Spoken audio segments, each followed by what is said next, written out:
Hello friends, good evening. कैसे हैं? उम्मीद करते हैं अच्छे होंगे, स्वस्थ होंगे, मस्त होंगे।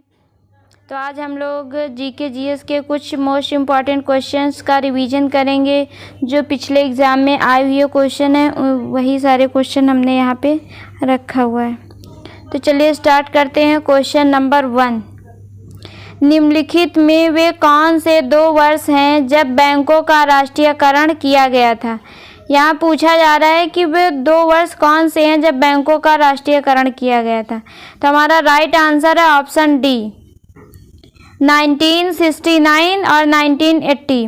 1969 में 14 बैंकों का राष्ट्रीयकरण किया गया था, जबकि 1980 में 6 बैंकों का राष्ट्रीयकरण किया गया था। तो हमारा राइट आंसर है ऑप्शन डी, 1969 1980। नेक्स्ट क्वेश्चन है क्वेश्चन नंबर 2, संविधान के किस भाग में अनुसूचित जाति और अनुसूचित जनजाति के प्रशासन के बारे में वर्णन है? यहाँ पूछा जा रहा है कि संविधान का वह कौन सा भाग है जिसमें अनुसूचित जाति और जनजाति क्षेत्र के प्रशासन के बारे में वर्णन है। तो हमारा राइट आंसर है ऑप्शन ए, भाग 10। भाग 10 में अनुसूचित जाति व जनजाति क्षेत्र के बारे में वर्णन है। भाग 11 में संघ और राज्य क्षेत्रों में विधायी व प्रशासनिक संबंधों का वर्णन है, जबकि भाग 8 में संघ राज्य क्षेत्र का उपबंध करता है।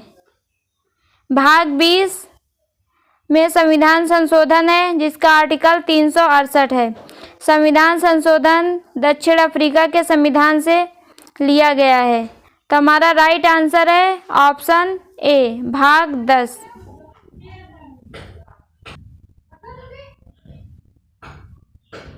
क्वेश्चन नंबर 3, शिक्षा पर सर्जेंट योजना किस वर्ष लाई गई है? यहाँ पर पूछा गया है कि शिक्षा पर सर्जेंट योजना किस वर्ष लाई गई थी। तो हमारा राइट आंसर है ऑप्शन बी, 1944। 1944 पर शिक्षा पर सर्जेंट योजना लाई गई थी। इसका उद्देश्य है जो 6 वर्ष से लेकर के 11 वर्ष तक के सभी बच्चे व बालक एवं बालिकाओं के लिए निःशुल्क शिक्षा व अनिवार्य शिक्षा का प्रावधान है। यहाँ पर निःशुल्क व अनिवार्य शिक्षा का प्रावधान है 6 से 11 वर्ष तक के सभी बच्चों के लिए। तो हमारा राइट आंसर है ऑप्शन बी, 1944। नेक्स्ट क्वेश्चन है क्वेश्चन नंबर 4, संपत्ति के अधिकार को मूल अधिकारों से हटाकर संविधान के किस भाग में स्थानांतरित कर दिया गया है? यहाँ पूछा जा रहा है कि जो हमारा संपत्ति का अधिकार था वो पहले मूल अधिकार था, लेकिन उसे हटाकर अब किस भाग में स्थानांतरित किया गया है? तो हमारा राइट आंसर है ऑप्शन डी, भाग 12। भाग 12 में मूल अधिकार को हटा के संपत्ति के अधिकार को अब भाग 12 में रख दिया गया है, जो कि अब एक विधिक अधिकार बन गया है। और यह 44वें संविधान संशोधन के द्वारा किया गया है। मौलिक अधिकार, संपत्ति के अधिकार को मौलिक अधिकार से हटाकर विधिक अधिकार में किया गया है। इसका आर्टिकल 300A है, यह एक विधिक अधिकार है। हमारा राइट आंसर है option D. Question number 5, Bahmani साम्राज्य के किस शासक ने अपनी राजधानी गुलबर्ग से बीदर स्थानांतरित की थी? बहमनी साम्राज्य का वह कौन सा शासक है जिसने अपनी राजधानी गुलबर्ग से बीदर स्थानांतरित की है? तो हमारा राइट आंसर है ऑप्शन डी, अहमद शाह। अहमद शाह ने अपनी राजधानी गुलबर्ग से बीदर स्थानांतरित की है। और बहमनी साम्राज्य में अहमद शाह का शासन 1422 से लेकर के 1435 तक था, जिसमें से 1424 में उसने अपनी राजधानी परिवर्तित की थी। तो हमारा राइट आंसर है ऑप्शन डी, अहमद शाह।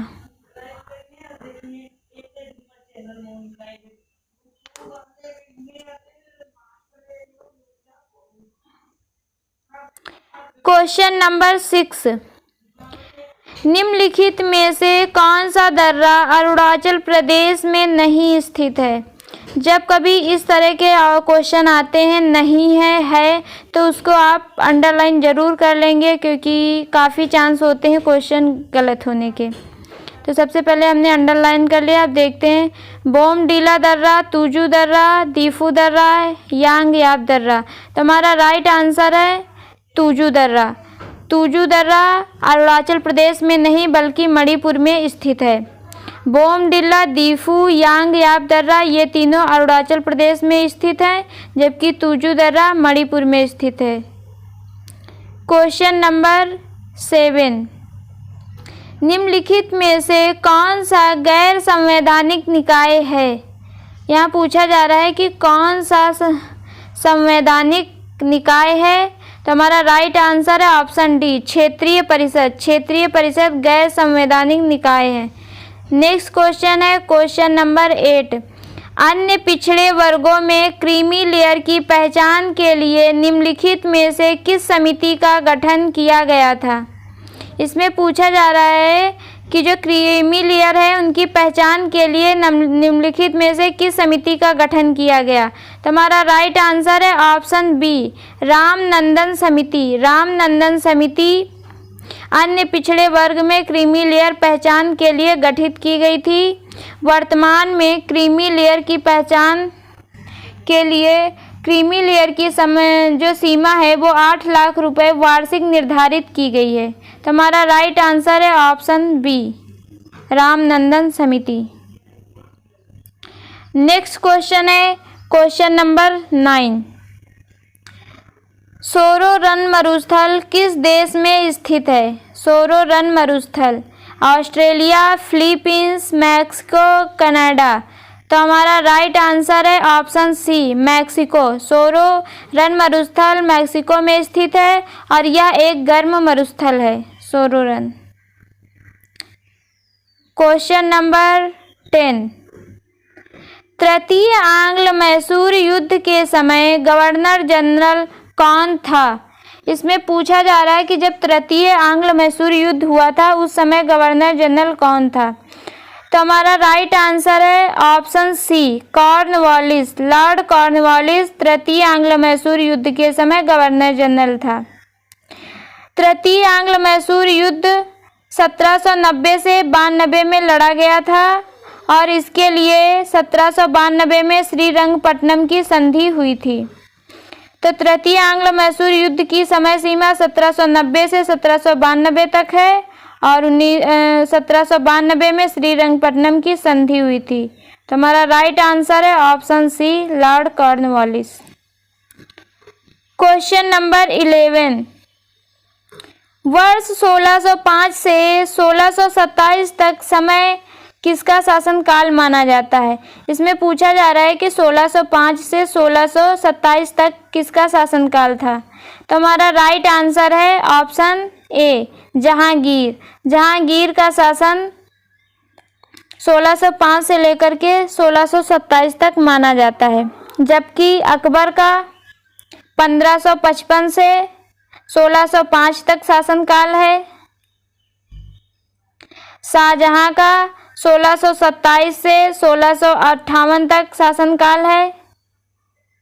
शाहजहां का 1627 से 1658 तक। वहीं औरंगजेब का 1658 से लेकर के 1707 तक शासनकाल माना जाता है। तो हमारा राइट आंसर है ऑप्शन ए, जहांगीर, 1605 से 1627 तक।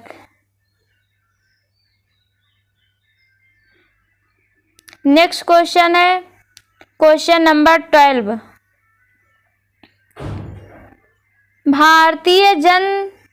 भारतीय साधारण बीमा निगम की स्थापना कब की गई थी? इसमें पूछ रहा है कि भारतीय साधारण बीमा निगम की स्थापना कब की गई थी? तो हमारा राइट आंसर है ऑप्शन डी, 1972। 1972 में भारतीय बीमा निगम की स्थापना की गई थी और इसका अधिनियम 1956 में आया था। तो इसका अधिनियम 1956 है। भारतीय बीमा निगम का हेडक्वार्टर मुंबई में है। तो हमारा राइट आंसर है option D, 1972। Question number 13, Sagarmala परियोजना की शुरुआत कब की गई? सागरमाला परियोजना की शुरुआत कब की गई? तो हमारा राइट आंसर है ऑप्शन ए 2015। सागरमाला जो परियोजना है उसे 2015 में मंजूरी मिल गई थी, जबकि इसका कार्य 2017 में शुरू हुआ था।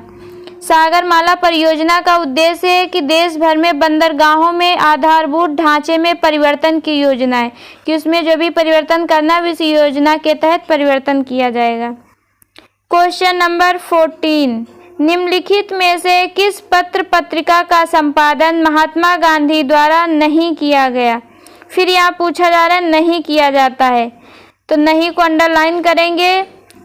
तो हमारा राइट आंसर है न्यू इंडिया, नवजीवन, यंग इंडिया, हरिजन, ये तीनों पत्रिका महात्मा गांधी की हैं, जबकि न्यू इंडिया पत्रिका का संपादन एनी बेसेंट ने किया था। तो न्यू इंडिया एनी बेसेंट द्वारा संपादित है और तीनों महात्मा गांधी द्वारा। क्वेश्चन नंबर 15, भारतीय रिजर्व बैंक आरबीआई का लेखा वर्ष कब से कब तक होता है? यहाँ पूछा जा रहा है जो आरबीआई है उसका लेखा वर्ष कब से कब तक होता है? तो हमारा राइट आंसर है ऑप्शन सी 1 जुलाई से 30 जून तक। आरबीआई का लेखा वर्ष 1 जुलाई से 30 जून तक रहता है। यहीं पर भारत का इसके विपरीत है लेखांकन वर्ष, जो 1 अप्रैल से लेकर के 31 मार्च तक होता है। तो याद रखेंगे आरबीआई का लेखा वर्ष 1 जुलाई से 30 जून तक होता है, जबकि भारत का लेखा वर्ष 1 अप्रैल से 31 मार्च तक रहता है। नेक्स्ट क्वेश्चन है क्वेश्चन नंबर 16, निम्नलिखित में कौन सी घटना सबसे अंत में घटित हुई थी? पूछा जा रहा है कि जो कौन सी घटना है जो सबसे अंत में घटित हुई थी। तो हमारा राइट आंसर है ऑप्शन डी पूना समझौता। गांधी इरविन समझौता 5 मार्च 1931 में, भगत सिंह को फांसी 23 मार्च 1931 को हुई थी। कांग्रेस का कराची अधिवेशन 26 से 29 मार्च 1931 में। तो ये तीनों घटनाएं 1931 में हुई हैं, जबकि पूना समझौता 24 सितंबर 1932 को हुआ था और यह महात्मा गांधी और अंबेडकर के मध्य हुआ था। तो पूना समझौता महात्मा गांधी अंबेडकर के मध्य हुआ है। तो हमारा राइट आंसर है ऑप्शन डी पूना समझौता, पूना समझौता। नेक्स्ट क्वेश्चन है क्वेश्चन नंबर 17, भारतीय संविधान में विधि द्वारा स्थापित प्रक्रिया किस देश से ग्रहण की गई है? जो भारतीय संविधान है उसमें विधि द्वारा स्थापित प्रक्रिया किस देश के संविधान से ग्रहण की गई? तो हमारा राइट आंसर है ऑप्शन सी जापान। जापान से विधि द्वारा स्थापित प्रक्रिया को ग्रहण किया है, जबकि कनाडा से हमने अवशिष्ट शक्तियां ली है।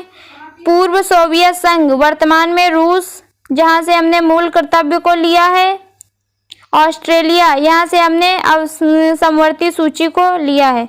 तो कनाडा से अवशिष्ट शक्तियां, रूस से मूल कर्तव्य, कनाडा से अवशिष्ट शक्तियां और ऑस्ट्रेलिया से समवर्ती सूची को ग्रहण किया है। तो हमारा राइट आंसर है option C Japan.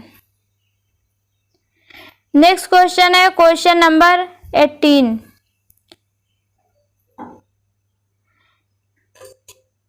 Krishnadevaraya Vijayanagara के किस वंश के शासक थे?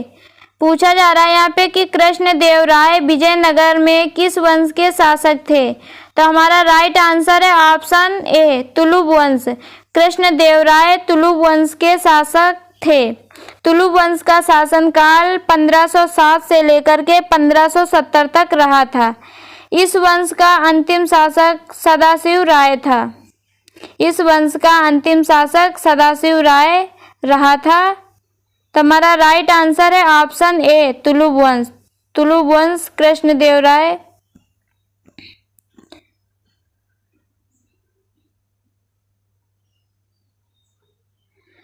नेक्स्ट क्वेश्चन है क्वेश्चन नंबर 19, पंचायती राज्य से संबंधित एल.एम. सिंघवी की स्थापना किस वर्ष की गई थी?